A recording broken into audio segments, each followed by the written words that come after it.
ओम शांति। आज हम 10 नवंबर 2025 की मुरली के सार पर एक गहरी नजर डाल रहे हैं। ये ज्ञान ब्रह्मा कुमारीज के peace of mind TV channel पर बीके उषा जी ने प्रस्तुत किया था। ये मुरली मतलब बाबा का रोज का आध्यात्मिक मार्गदर्शन है। और आज की चर्चा का जो केंद्र बिंदु है वो है बाबा का हम बच्चों को यानी आध्यात्मिक रास्ते पर चलने वालों को दिया गया गाइडेंस। इसमें कई जरूरी बातें हैं, जैसे सेवा कैसे करें, तन मन धन से, और हाँ, मनसा वाचा कर्मणा से भी। खुद को परमात्मा की याद से पवित्र कैसे बनाएं, और सबसे अहम, संगठन में एकता कैसे रखें। हमारा इरादा यही है कि इस मुरली में जो प्रैक्टिकल सलाह है, जो गहरे आध्यात्मिक सिद्धांत हैं, उनको खोलकर समझें, ताकि अपनी पर्सनल ग्रोथ और सेवा में मदद मिले। तो चलिए शुरू करते हैं। बाबा सबसे पहले सेवा की बात करते हैं, उसके महत्व और वो कैसे करनी है।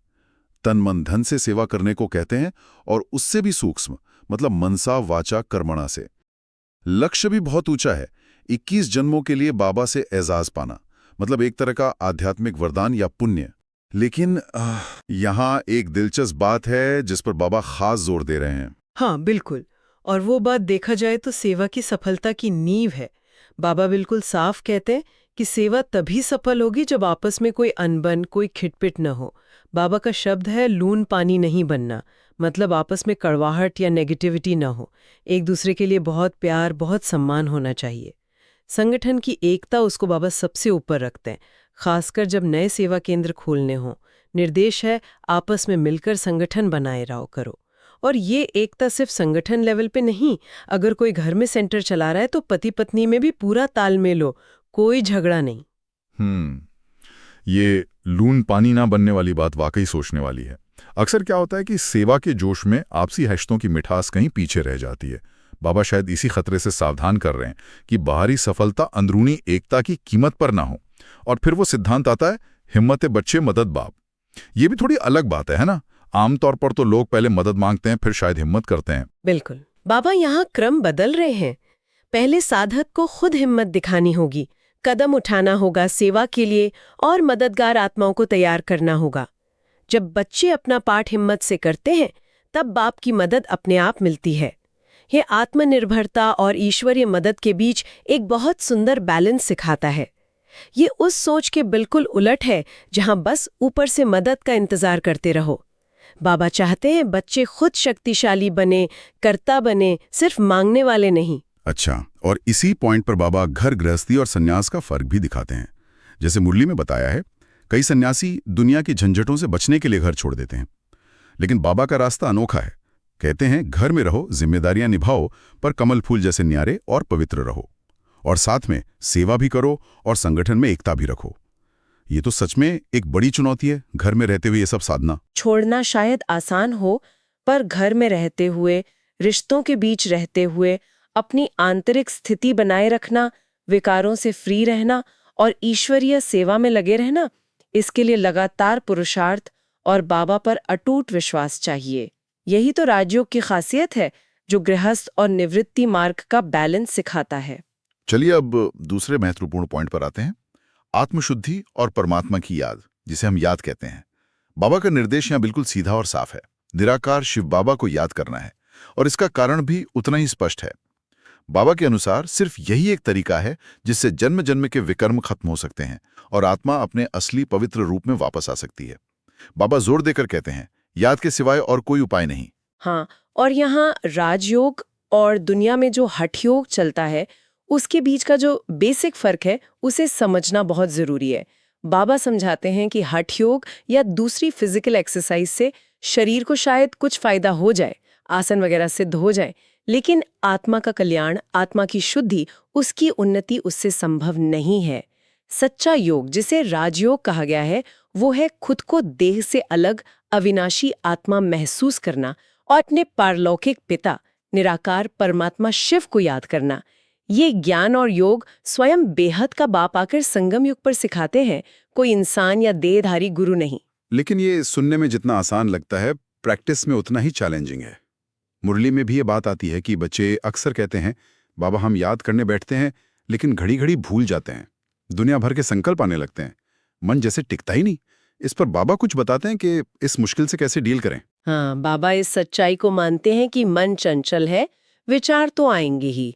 वो ये नहीं कहते कि विचार आना बंद हो जाएंगे, लेकिन वो पुरुषार्थ पर जोर देते हैं, भरोसा दिलाते हैं कि संकल्पों के तूफान के बीच भी याद में रहने की प्रैक्टिस करते रहना है। लक्ष्य है अपनी स्थिति को तमो प्रधान यानी बिल्कुल अशुद्ध अवस्था से उठाकर सतो प्रधान यानी पूरी तरह पवित्र दिव्य अवस्था तक ले जाना। ये अपने आप नहीं होगा, इसके लिए पक्का इरादा और लगातार अभ्यास, पुरुषार्थ करना चाहिए। और अगर ये पुरुषार्थ ना किया तो बाबा इसके नतीजे के बारे में भी कुछ कहते हैं? बिल्कुल, बाबा बहुत साफ शब्दों में चेतावनी देते हैं कि अगर इस संगम युग में जब खुद परमात्मा आकर रास्ता दिखा रहे हैं, पुरुषार्थ नहीं किया, याद से आत्मा को पावन नहीं बनाया, तो अंत समय में बहुत पछताना पड़ेगा। ये कोई छोटी मोटी भूल नहीं होगी, बल्कि आत्मा के अनेक जन्मों के भाग्य का सवाल है। इसलिए बाबा बार बार पुरुषार्थ तेज करने को कहते हैं। ये सफर भले ही मुश्किल लगे, लेकिन मंजिल बहुत ऊंची है। ये पुरुषार्थ की बात सीधे अगले मुद्दे से जुड़ती है, धारणाएं और संगठन की एकता। बाबा बार बार इस बात पर लौटते हैं कि आपस में कोई भी किटिट नहीं होनी चाहिए। ऐसा क्यों है कि बाबा आपसी रिश्तों की मिठास पर इतना जोर देते हैं? इसका सेवा या आत्मोन्नति से क्या गहरा कनेक्शन है? कनेक्शन बहुत गहरा है। बाबा का तर्क बहुत सीधा और प्रैक्टिकल है। जो आत्माएं आपस में ही ईर्ष्या, जलन या किसी भी तरह के मतभेद में उलझी रहेंगी, वो मिलकर ईश्वरीय सेवा क्या करेंगी? उनका मन और बुद्धि तो इन्हीं बातों में फंसा रहेगा। वो दूसरों को शांति और प्रेम का संदेश कैसे दे पाएंगी जब उनके अपने अंदर और आपसी व्यवहार में ही अशांति है? इसीलिए बाबा कहते हैं, पहले अपनी आंतरिक स्थिति और आपसी संबंधों को सुधारो। उन्होंने डिफेक्टेड माला का उदाहरण भी दिया है। जैसे एक माला तभी सुंदर और कीमती बनती है जब उसका हर एक मोती पूरा और बेदाग हो, उसी तरह ईश्वरीय संगठन रूपी विजय माला तभी तैयार होगी जब हर एक आत्मा पुरुषार्थ करके निर्विकारी और संपूर्ण बनने का लक्ष्य रखेगी। एक भी कमजोर कड़ी पूरी माला की सुंदरता और शक्ति को कम कर देती है। तो इसका मतलब हुआ कि व्यक्तिगत पवित्रता और संगठन की एकता, ये दोनों एक दूसरे से जुड़े हुए हैं। एक के बिना दूसरा अधूरा है। और इस एकता को बनाए रखने के बाबा क्या प्रैक्टिकल कदम सुझाते हैं? बाबा सलाह देते हैं कि कोई भी जरूरी फैसला, खासकर सेवा से जुड़ा, अकेला नहीं लेना चाहिए। आपस में मिलकर राय करनी है, सब एक मत होने चाहिए। या सिंधी कहावत मतबरा का जिक्र आता है, जिसका मतलब है एक और एक मिलकर 11 नहीं 12 हो जाते हैं। यानी जब मिलकर एक मत होकर कोई काम किया जाता है तो उसकी शक्ति कई गुना बढ़ जाती है।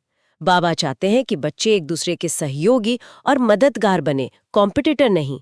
अहंकार में अकेले फैसले लेने से संगठन कमजोर होता है।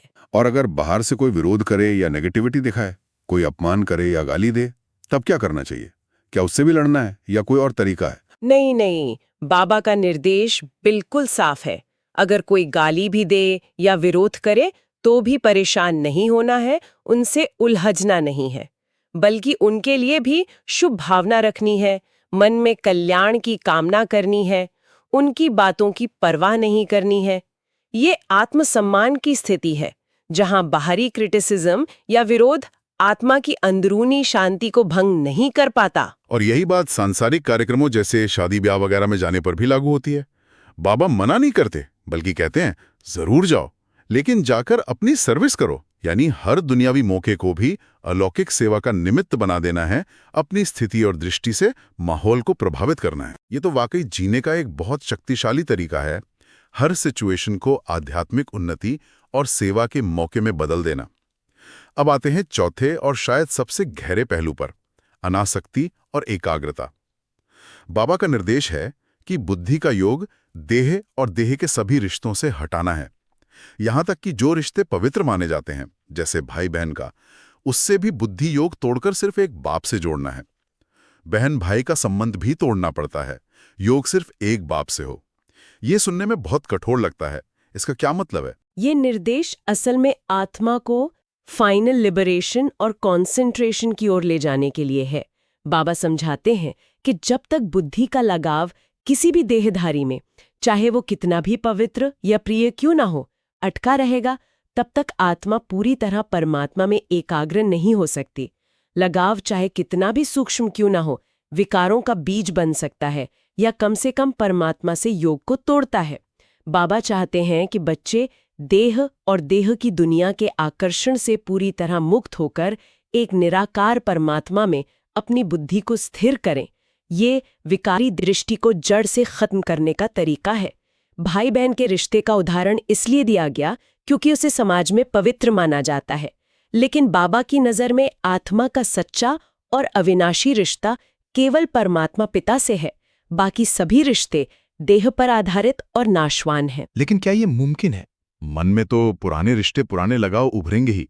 बाबा इस अंदरूनी संघर्ष के बारे में क्या कहते हैं? बाबा यथार्थवादी हैं, वो जानते हैं कि आसान नहीं है। वो कहते हैं मनसा में तूफान जरूर आएंगे। पुराने संस्कार, पुराने रिश्ते, व्यर्थ संकल्प मन को भटकाने की कोशिश करेंगे।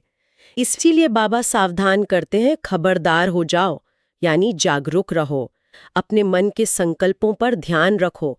जैसे ही कोई व्यर्थ या देह अभिमान का संकल्प आए, उसे ज्ञान और योग के बल से खत्म करो। ये एक लगातार चलने वाली अंदरूनी लड़ाई है। बाबा मानते हैं कि ये बड़ी मंजिल है, लेकिन साथ ही उसका फल भी बताते हैं। चढ़े तो चाखे वैकुंठ का मालिकपन, यानी जो इस मुश्किल चढ़ाई को पार कर लेता है उसे स्वर्ग का राज्य भाग्य मिलता है। इसी अनासक्ति से जुड़ा हुआ एक और निर्देश है जीवन को सरल बनाने का। बाबा कहते हैं वानप्रस्थी बरी जाओ, खर्चा आदि कम कर लो, खासकर उन लोगों के लिए जो साधन संपन्न है। पेट को क्या चाहिए, एक पाव आटा बस, जैसी बातें भी कहते हैं। क्या इसका मतलब है कि सबको गरीबी में रहना है? नहीं नहीं, इसका मतलब गरीबी में रहना नहीं, बल्कि जरूरतों को कम करना और सादगी अपनाना है। वानप्रस्थी बन जाओ का गहरा मतलब है मन से दुनिया और दुनिया की चीजों से डिटैच हो जाना। जैसे वानप्रस्थ आश्रम में व्यक्ति घर गृहस्थी की जिम्मेदारियों से मुक्त होकर ईश्वर चिंतन में लग जाता था। बाबा चाहते हैं कि बच्चे अपनी एनर्जी और टाइम फालतू के खर्चों, फैशन, दिखावे वगैरह में बर्बाद ना करें। जरूरतें कम होंगी तो मन ज्यादा शांत रहेगा और याद तथा सेवा के लिए ज्यादा समय मिलेगा। ये साधनों का त्याग नहीं, बल्कि साधनों के प्रति अनासक्ति और उनका ईश्वरीय सेवा में सही इस्तेमाल करने की कला है। मूल बात है माया की, यानी 5 विकारों और देह अभिमान की मत को छोड़कर एक परमात्मा की श्रेष्ठ मत, श्रीमत पर चलना। तो अगर हम इस पूरी चर्चा को समेटें तो धारणा के लिए मुख्य बिंदु क्या निकल कर आते हैं जिन्हें साधक अपनी जिंदगी में उतारने की कोशिश कर सकते हैं? आपस में बहुत प्यार से रहना है, कोई मनमुटाव या कड़वाहट नहीं रखनी, लेकिन बुद्धि का योग यानी सच्चा लगाव और एकाग्रता सिर्फ एक निराकार बाप से रखनी है। किसी भी देहधारी में, यहाँ तक कि भाई बहन जैसे रिश्ते में भी बुद्धि अटकनी नहीं चाहिए। और सबसे जरूरी, अपनी कर्मेंद्रियों से कोई भी विकर्म यानी पाप कर्म नहीं करना है। अच्छा, और दूसरा बिंदु? दूसरा बिंदु है केवल एक ईश्वरीय मत यानी श्रीमत पर चलकर खुद को तमो प्रधान से सतो प्रधान बनाना है। माया की मत यानी मन की मत या दूसरों की देह अभिमान वाली सलाह को पूरी तरह छोड़ देना है। संगठन को मजबूत करना है, आपस में एकमत होकर चलना है और एक दूसरे का सच्चा मददगार बनना है। यही व्यक्तिगत और सामूहिक उन्नति का आधार है। इसके साथ ही आज की मुरली में एक वरदान भी था, उसका सार क्या था? वरदान का सार था लक्ष्य और लक्षण में बैलेंस लाना। लक्ष्य हम सभी का ऊंचा है, बाप समान बनना, लेकिन क्या हमारे रोज के जीवन के लक्षण, हमारे गुण, कर्म, व्यवहार उस लक्ष्य के मुताबिक हैं? वरदान कहता है कि इन दोनों में बराबरी लानी होगी। दूसरों को देखने, प्रदर्शन या बाहरी बातों में समय गंवाने के बजाय आत्मचिंतन, स्वचिंतक और अपनी आंतरिक स्थिति को जांचने, स्वदर्शन चक्रधारी पर ध्यान देना है। जब लक्ष्य और लक्षण मिल जाएंगे तभी चढ़ती कला यानी लगातार आध्यात्मिक प्रगति का अनुभव होगा। बहुत सुंदर। और आज का स्लोगन भी बहुत शक्तिशाली है, सेवा का भाग्य प्राप्त होना ही सबसे बड़ा भाग्य है। बिल्कुल। और अंत में सुनने वालों के लिए एक विचार छोड़ जाते हैं जो आज के अव्यक्त इशारे पर आधारित है और जिस पर सोचा जा सकता है। बाबा अक्सर अशरीरी या विदेही स्थिति के अभ्यास पर जोर देते हैं। इसका एक गहरा अभ्यास हो सकता है। दिन में कई बार, चाहे 1 सेकंड के लिए ही सही, संकल्प करें, मैं ये देह नहीं, मैं ज्योत बिंदु आत्मा हूँ, परम धाम निवासी हूँ। क्षण भर के लिए इस देह और देह की दुनिया को भूल जाएं। फिर वापस इस दुनिया में अपनी भूमिका निभाएं, सेवा करें, लेकिन उस आत्मस्मृति को बनाए रखते हुए। जरा सोचिए, अगर हम इस अभ्यास में स्थित हो जाएं, 1 सेकंड में देह भान से परे जाना और फिर साक्षी होकर कर्म करना, तो ये हमारे रोज के जीवन, हमारे रिश्तों, हमारी सेवा की प्रभावशीलता और हमारी आंतरिक शांति को कितना गहरा बदल सकता है। ये सिर्फ एक अभ्यास नहीं, बल्कि बाबा जिसे पास विद ऑनर कहते हैं, उसकी चाबी हो सकता है। ये हमें बाहरी परिस्थितियों से डिस्टर्ब हुए बिना अपनी श्रेष्ठ स्थिति में स्थित रहने की शक्ति दे सकता है। ये सचमुच एक गहरा चिंतन बिंदु है। इसी विचार के साथ आज की इस चर्चा को यहीं विराम देते हैं। अच्छा, ओम शांति।